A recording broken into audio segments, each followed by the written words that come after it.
अमरावतीमध्ये वाढत्या तापमानानं नागरिक हैराण झाल्याचं पाहायला मिळतंय। अमरावतीचा पारा 45च्याही पुढे गेल्यानं नागरिक घामाघूम झाले। दिवसा उन्हाचे प्रचंड चटके आणि रात्री घामाच्या धारा वाहू लागल्या। 17 तारखेपर्यंत हीट वेव्हचा इशारा हवामान खात्याने दिलाय। पारा 46 अंशांच्या वर जाण्याचा अंदाज व्यक्त केला जातोय। त्यामुळे आणखी 2 ते 3 दिवस असह्य उकाड्याचे राहतील।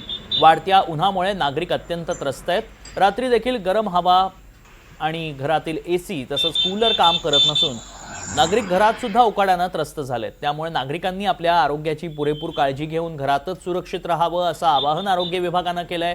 याच संदर्भातला आढावा घेतला आमचे प्रतिनिधी शुभम बायस्कार यांनी। गेल्या काही दिवसापासून अमरावतीच्या तापमानामध्ये सतत वाढ होताना पाहायला मिळत आहे। वाढत्या तापमानाचा फटका जो आहे तो अमरावतीकर नागरिकांना बसत आहे। सूर्य आग ओकतोय की काय अशी परिस्थिती सध्या निर्माण झालेली आहे। आजचं अमरावतीचं तापमान हे 46 अंशाच्या पुढे जाण्याची शक्यता हवामान विभागाकडून वर्तवण्यात आलेली आहे। मी सध्या अमरावतीच्या वेलकम पॉइंटवर आहे। अमरावती नागपूर राष्ट्रीय महामार्गावर असलेला हा महत्त्वाचा चौक आहे। अतिशय वर्दळीचा आणि महत्त्वाचा चौक जो आहे तो दुपारी 12 वाजता नंतर निर्मनुष्य होताना पाहायला मिळत आहे। कामाधंद्याच्या निमित्तानं जे नागरिक बाहेर पडत आहेत ते देखील कानाला दुपट्टा आणि पुरेशा प्रमाणात उपाययोजना करून बाहेर पडताना पाहायला मिळत आहे। वाढत्या तापमानाचा फटका अमरावतीच्या जलसाठ्यांना जलप्रकल्पांना देखील बसत आहे। जलप्रकल्पांमधील पाणीसाठा जो आहे तो झपाट्याने कमी होत आहे। त्यामुळे अमरावतीच्या मेळघाट सारख्या भागामध्ये पाणी टंचाईचा सामना जो आहे तो नागरिकांना करायला मिळत आहे। अशाच पद्धतीचं तापमानामध्ये जी वाढ होत आहे ते पुढच्या काही दिवसामध्ये अशीच राहणार असल्याचं हवामान खात्याकडून सांगण्यात आलेलं आहे। आजचं तापमान जे आहे ते 46 अंशाच्या पुढे जाण्याची शक्यता आहे।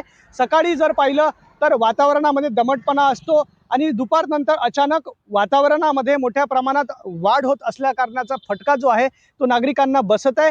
त्यामुळे अमरावतीमध्ये वाढत्या तापमानामुळे उष्माघाताचे रुग्ण देखील आढळून येत आहे आणि एकूणच या परिस्थितीवर उपाययोजना म्हणून जिल्हा प्रशासन असेल, आरोग्य विभाग असेल यांनी उष्माघात कक्ष देखील तयार करण्यात आलेले आहे आणि गरज असेल तरच नागरिकांनी बाहेर पडावं। अनावश्यक कामाच्या निमित्तानं कुणीही बाहेर पडू नये आणि उन्हापासून पुरेशा प्रमाणात स्वतःची काळजी घ्यावी असं आवाहन जिल्हा प्रशासनानं केलं आहे।